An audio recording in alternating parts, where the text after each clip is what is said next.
오늘 아브라함에 대해서 보게 됩니다. 아브라함의 믿음. 아브라함은 어떤 믿음을 갖고 있었고, 하나님 왜 아브라함을 그렇게 축복하셨고, 우리는 왜 아브라함을 봐야 하는가, 그것에 대한 말씀입니다.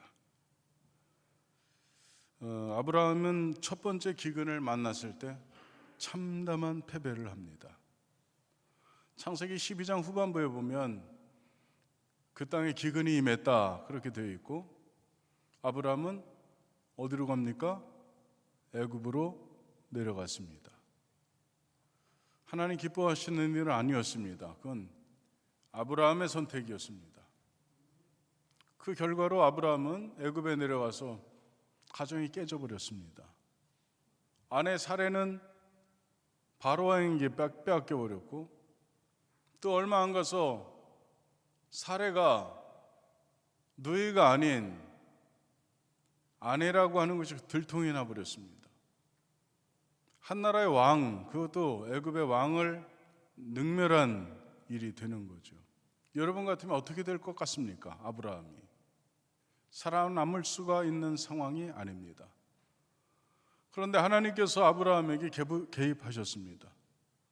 그래서 하나님께서는 바로에게 아브라함에 대해서 선악간에 너 아무 판단하지 마라, 그렇게 하나님은 누르시고 아브라함의 소유 그대로 보내라. 그래서 하나님의 도우심으로, 전적인 하나님의 개입으로 그사일생으로 아브라함은 다시 가나안 땅으로 돌아오게 되었습니다. 이렇게 처음 기근을 만났을 때 실패한 아브라함은 이제는 내가 하나님의 말씀을 떠나서는 절대로 판단하지 않겠다고 하는, 어쩌면 이런 인생에 아마 그런 결단이 아브라함 속에 확 들어와 있었던 것 같습니다. 이렇게 한 번의 큰 실패를 경험한 아브라함은 두 번째 조카 롯과의 갈등에서 승리하게 됩니다. 여러분, 한 번의 실수는 누구에게나 다 있습니다. 그러나 두 번 실수하는 것은, 똑같은 것을 두 번 실수하는 것은, 그것은 어리석은 일입니다. 그러니 여러분은 두 번 실패하는 사람 되지 말고 언제나 개선되는, 새로워지는 여러분이 되실 수 있기를 간절히 축복합니다.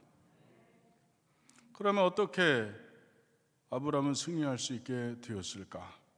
어떻게 해서 승리하게 되었을까 하는 것입니다. 아브라함은 하나님 때문에 자신의 이익을 포기했기 때문에 승리할 수 있었습니다. 그래서 신앙의 출발점을 보면 포기입니다. 그래서 포기라고 하는 것은 신앙의 출발점이 되는 것입니다. 여러분도 거룩한 포기가 여러분 안에 있기를 간절히 축복합니다. 하나님 때문에, 말씀 때문에 우리는 무언가를 포기해야 한다면 그것은 하나님 보시기에 살피는 내용이 되는 것입니다. 아브라함은 조카 롯을 찾아가서 이렇게 제언합니다. 우리는 한 친족이라 너나 나나 내 목자나 서로 다투지 말자. 내 앞에 넓은 땅이 있지 않냐? 아니하냐. 내가 우하면 나는 좌할 것이고 내가 좌하면 나는 우할 것이다. 선택권을 누구에게 줍니까? 조카 롯에게 줍니다. 믿음이 없을 때는 언제나 자기 자신이 중요합니다. 내 뜻이 중요하고 내 생각이 중요합니다. 내 판단이 아주 중요합니다. 자기 중심으로 생각하고 일을 풀어나가는 데 있어서 온통 자기 생각입니다. 그러나 믿음이 생기면 이제부터는 내가 중요한 게 아니고 누가 중요합니까? 하나님이 중요하죠. 주님이 중요합니다. 그래서 이제부터는 내 중심의 생각이 아니라 하나님 중심의 생각을 할 수 있게 되는 것입니다. 여러분에게 믿음이 있습니까? 여러분에게 믿음이 있습니까? 그렇다면 여러분 중심의 삶, 여러분 중심의 생각에서 하나님 중심의 생각으로 여러분은 옮겨져 있어야 하는 것입니다. 믿음이 없을 때는 자신의 이해관계에 아주 예민합니다. 우리는 어떤 단체에 소속되기도 하고 나오기도 합니다. 그런데 나에게 이익이 된다면 우리는 그 단체에 소속되는 것을 우리는 좋아합니다. 그런데 나에게 손해가 되면 생각해보지도 않고 우리는 그 단체로부터 우리는 이탈합니다. 나에게 손해가 되는데 어떻게 거기 있습니까? 세상이 다 그렇습니다. 그러나 하나님 중심으로 하는 믿음을 갖게 되면 손해볼 줄도 알고, 그리고 포기할 줄도 아는 여유를 갖게 됩니다. 넉넉하죠. 그래서 그런 사람을 통해서 어느 집단, 어느 공동체는 그런 사람들을 통해서 유지되기도 하고 보존되기도 합니다. 여러분에게 여유가 있기를 간절히 축복합니다. 아멘. 여유 있는 모습 한번 옆 사람에게 살짝 보여주시기 바랍니다. 아, 이분 여유가 있네. 여유가 있어. 조금의 손해를 봐도 인상 하나 찌푸리지 않고 넉넉하게, 그럴 수도 있지, 이렇게 받아낼 수 있는 그런 여러분 될 수 있기를 간절히 축복합니다. 반면 믿음이 없었던 롯은 이런 갈등 상황에서 하나님을 선택하기보다는 눈에 보이는 물질과 세상의 행복을 선택했습니다. 여러분이 만약에 롯이라면 어떻게 했을까요? 자, 이제 한 번의 선택이 평생을 좌우합니다. 이번 선택, 이거 잘하면 내 후손들 먹고 사는데 걱정 없고 지장 없습니다. 자, 아브람 작은아버지, 자기를 아들처럼 생각해 주었고 자기를 상속자로 여겨주셔서 자기 아무것도 없었는데 다 나눠준 것이 지금 현재 이렇게 많아졌습니다. 그럼에도 불구하고 롯은 무엇을 선택했습니까? 큰아버지가 먼저 가셔야죠. 큰아버지가 먼저 선택하십시오. 그러면 제가 나중 선택하겠습니다. 이렇게 선택권을 큰아버지에게 준 게 아니고, 작은아버지에게 준 게 아니고, 아브라함에게 준 게 아니고 자기가 취해버립니다. 자, 롯 비난할 수 있을까요? 여러분, 롯을 비난할 수 있습니까? 우리는 지금까지 살아오면서 우리는 눈 한번 질끈 감고 한번 독한 마음 먹어보지 이렇게 살아본 경험은 여러분에게 없습니까? 창세기 13장 11절을 보면 그러므로 롯이 요단 온 지역을 택하고 동으로 옮기니 그들이 서로 떠난지라. 결국 롯은 사람의 눈에 보기 좋은 행복의 조건을 찾아갔습니다. 선택에는 책임이 따른다고 했는데 잘못된 선택에는 반드시 대가를 치러야 하는 것입니다. 그러나 롯은 그것을 미처 생각하지 못했습니다. 롯의 비극은 아브라함을 떠나는 데서부터 시작되었습니다. 롯은 탐욕과 세상을 택했기 때문에 아브라함을 떠날 수밖에 없었습니다. 그러면 왜 아브라함을 떠나는 것이 비극일까요? 이유는 아브라함이 축복의 사람이기 때문에 그렇습니다. 여러분, 복의 근원은 누구시죠? 하나님이시죠. 그런데 창세기 12장에 보면 아브라함을 부르신 하나님께서 내가 너를 복의 근원으로 삼겠다 이렇게 했어요. 이전 성경, 이전 해석은 복의 근원이고 지금은 복 이렇게 말했어요. 너를 축복하는 자에게 내가 축복하고 너를 저주하는 자에게 내가 저주할 것이다. 이것이 하나님께서 아브라함에게 주신 복입니다. 다시 말해서 복의 근원을 누구에게 위임하신 것입니까? 아브라함에게 위임한 것입니다. 그런데 이 복의 근원이 되는 축복의 사람을 지금 롯은 떠나고 있는 것입니다. 여러분, 축복의 사람을 따라가고, 아멘, 그리고 축복의 사람을 만나십시오.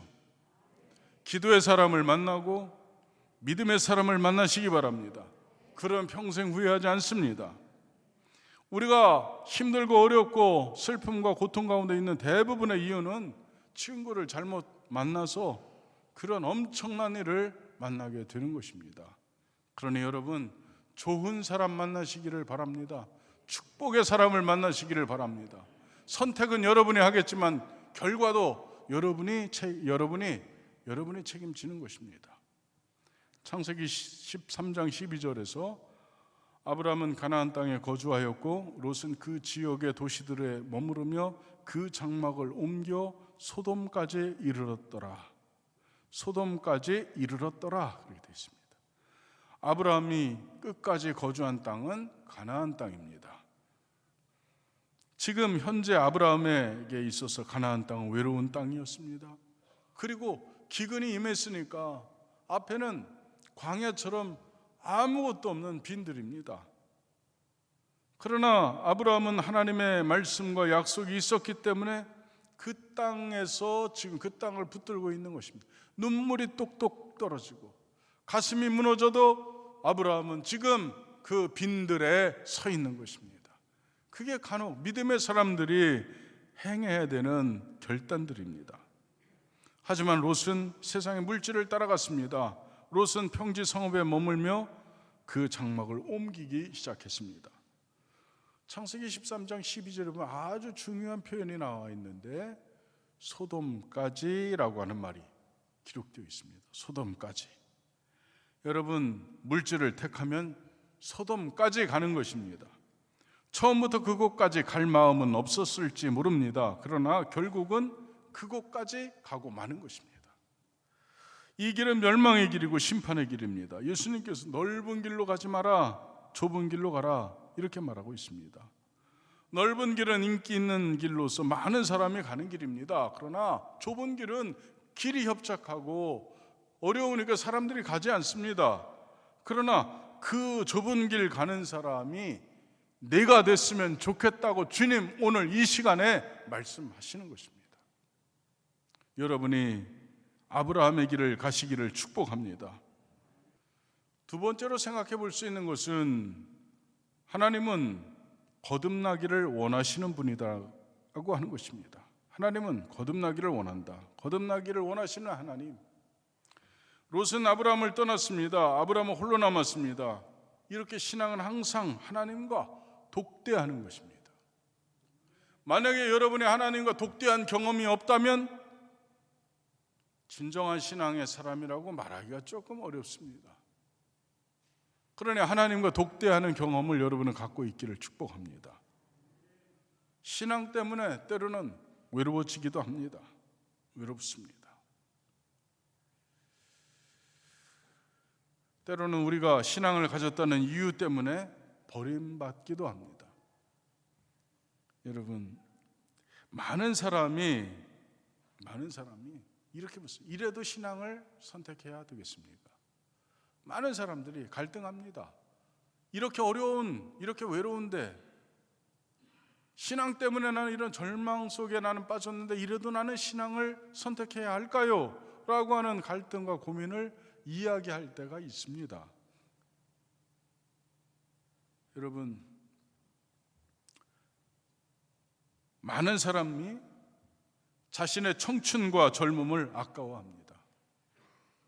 청춘과 젊음 얼마나 아까워하는지 모릅니다. 그래서 어느 날 늙고 병들고 모든 사람의 시선에서 벗어났을 때 비로소 후회하고 하나님 앞으로 돌아오는 사람이 얼마나 많은지 모릅니다. 하나님 앞에 청춘을 드리고 하나님 앞에 젊음을 바치고 하나님 앞에 가장 좋고 값진 것을 드리는 것이 힘들고 어렵다는 말씀입니다. 그래서 이것이 다 사라지고 난 다음에 비로소 하나님 앞에 돌아오는 사람 있습니다. 여러분은 어떻습니까? 창세기 13장 14절을 보면 롯이 아브라함을 떠난 후에 여호와께서 아브라함에게 이르시되 너는 눈을 들어 너 있는 곳에서 북쪽과 남쪽 그리고 동쪽과 서쪽을 바라보라. 롯이 아브라함을 떠난 후에 하나님께서는 아브라함을 찾아오셨습니다. 여기서 우리는 단순하지만 놀라운 사실을 발견하게 되는데 하나님은 언제 오시는가 하는 것입니다. 하나님은 언제 오실까요?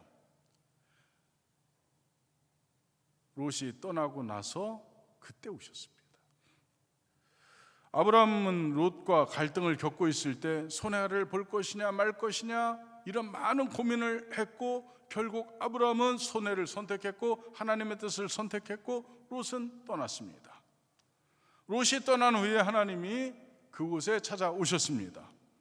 그러나 이곳을 자세히 보면 하나님은 이미 아브라함 곁에 늘 계셨다는 사실입니다. 하나님은 이미 기다리고 계셨습니다. 여러분, 하나님의 기다림은 하나님의 부재를 의미하는 것은 아닙니다. 하나님이 없으니까 우리가 하나님 기다리는 것이 아닙니다. 하나님이 없기 때문에 응답이 없는 것도 아닙니다. 여러분이 기근을 만나고 갈등하고 고민할 때 하나님은 여러분과 함께 계십니다. 나와 함께 계시는 거예요. 그때. 기근, 생활고, 갈등, 마음의 아픔들, 고민, 이것 우리 가득할 때 하나님은 그곳에서 기다리고 계시는 것입니다. 이것이 하나님의 기다림이십니다. 하나님 우리와 함께 계십니다. 하나님은 여러분과 함께 계십니다. 우리의 눈물을 보고 계시고, 우리의 깊은 한숨을 보고 계시고, 우리의 절박한 기도를 듣고 계시고, 그 하나님 우리의 믿음이 성숙할 때까지 여러분을 기다리고 계신다는 것입니다. 하나님 여러분의 믿음이 거듭나고 승리하기를 원하십니다. 믿음이 거듭난 믿음, 승리하는 믿음 되기를 원하시는 거죠. 여러분 자신을 이기고 여러분 자신을 깨고 여러분이 새로운 존재로 서기를 원하시는 것입니다. 여러분 안에 있는 롯과 결별하는 것을 하나님은 기다리고 있다는 것입니다. 세상적이고 이기적이고 하나님 아닌 물질에서 행복을 찾아내려고 하는 그 롯을 내보내기를 하나님은 기다리고 계신다는 것입니다. 바로 그때 하나님께서 찾아오셔서 여러분의 등을 터닥터닥 두드려 주시면서 너 눈을 들어 북쪽과 남쪽과 그리고 동쪽과 서쪽을 바라보라, 이렇게 말씀하시는 것입니다. 아버지의 넓은 가슴으로 우리의 등을 안으시고 그리고 우리들의 눈을 들게 하시는 분은 하나님이십니다. 세 번째로 새로운 세계를 보게 하는 믿음입니다. 인간의 경험이라고 하는 것은 너무나 뻔한 것 아닙니까? 여러분 어떻게 지금까지 살아왔습니까? 여러분의 인생 이력 어떻습니까? 공부 열심히 해서 좋은 학교 갑니다. 좋은 학교 가서 좋은 직장 얻습니다. 좋은 직장 만나서 뭐 해야죠? 왜 모르는 것처럼 그러지? 돈 벌어야지. 옆 사람보다 많이 벌어야 될까요? 옆 사람보다 조금 덜 벌어야 될까요? 아니 여태 롯을 보내자고 했더니 좀 덜 벌어야죠 이렇게 얘기할 줄 알았더니,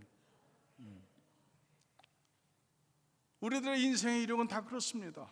다른 사람보다 더 많이 더 넓게 갖고 누리려고 합니다.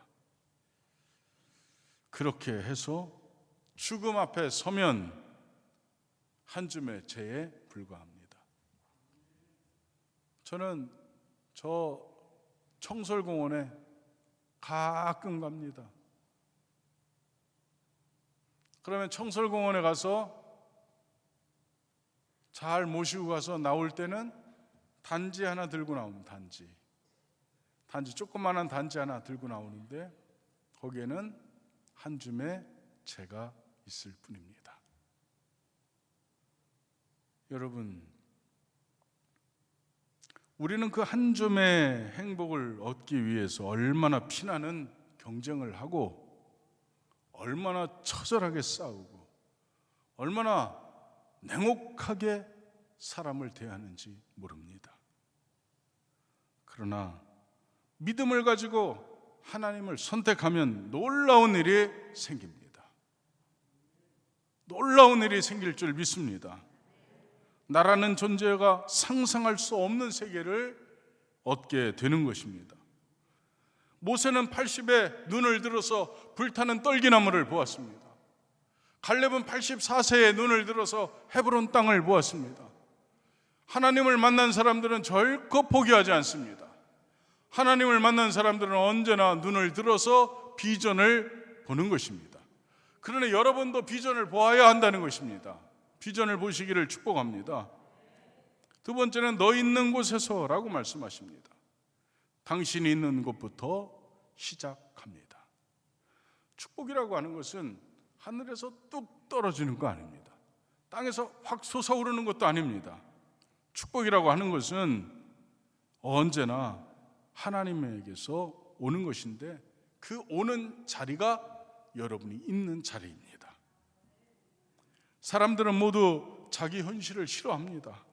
고통스럽고 질척거리고 따분하고 이런 현실로부터 우리는 도망가고 싶습니다. 도피하고 싶습니다. 그러나 성경은 내가 있는 곳에서 기적은 시작된다고 그렇게 말씀하고 계십니다. 여러분, 엘리사가 선지생도의 아내에게 뭐라고 말합니까? 너에게 있는 것이 무엇이냐? 기름병에 기름이 조금 있습니다. 그것 가지고 역사는 일어났습니다. 여러분, 엘리야가 만난 시돈 땅 사르밧 과부에게 있는 것은 무엇입니까? 가루통에 가루 한 움큼과 기름병에 기름 조금입니다. 그것 가지고 역사가 일어났습니다.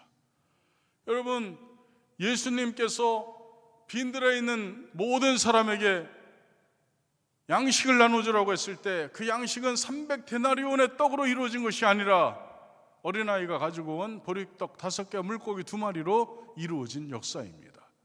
다시 말해서 하나님의 축복의 출발지는, 근원지는 지금 현재 여러분이 갖고 있는 것, 앉아 있는 자리, 여러분이 서 있는 곳, 그곳이 축복의 출발점입니다. 믿음은 이 새로운 세계를 보게 하는 것입니다. 창세기 13장 15절을 보면 보이는 땅을 내가 너와 내 자손에게 주리니 영원히 이르리라, 그렇게 말하고 있습니다. 무엇을 보느냐가 비전입니다.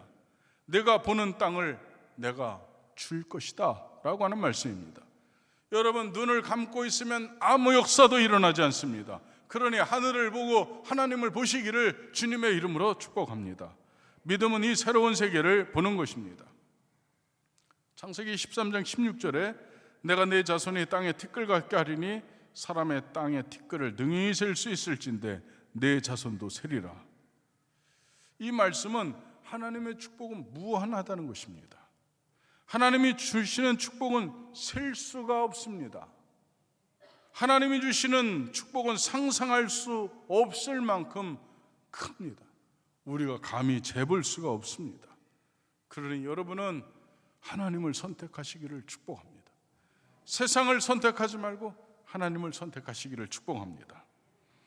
창세기 13장 17절에 너는 일어나 그 땅을 종과 행으로 두루 다녀보라, 내가 그것을 내게 주리라. 세 번째 명령은 일어나서 걸어가라는 것입니다. 아멘. 여러분, 가만히 있지 마시기 바랍니다. 움직이시기 바랍니다. 걸어가시기 바랍니다. 행진하시기 바랍니다. 도전하시기 바랍니다. 우리는 지금 고개를 떨구고 가만히 정지해 있을 사람들이 아닙니다. 우리는 고개를 들어야 하고, 우리는 멀리 봐야 하고, 동서남북을 바라봐야 하고, 우리는 종과 횡으로 행해야 될 사람들입니다. 하나님의 비전을 누리며 축복을 받는 사람들의 조건은 눈을 들었습니다. 비전을 보았습니다. 그리고 일어나서 걸어갔습니다. 하나님은 아무것도 하지 않는 사람에게 복을 거저주시지 않습니다. 그래서 우리의 격언에도 보면 하늘은 스스로 돕는 자를 돕는다, 이런 격언이 있습니다. 다시 말해 노력하는 자에게 하나님은 도움을 주신다는 말씀입니다. 여러분은 미래를 가본 적은 없습니다. 우리 누구도 미래를 가본 적은 없습니다.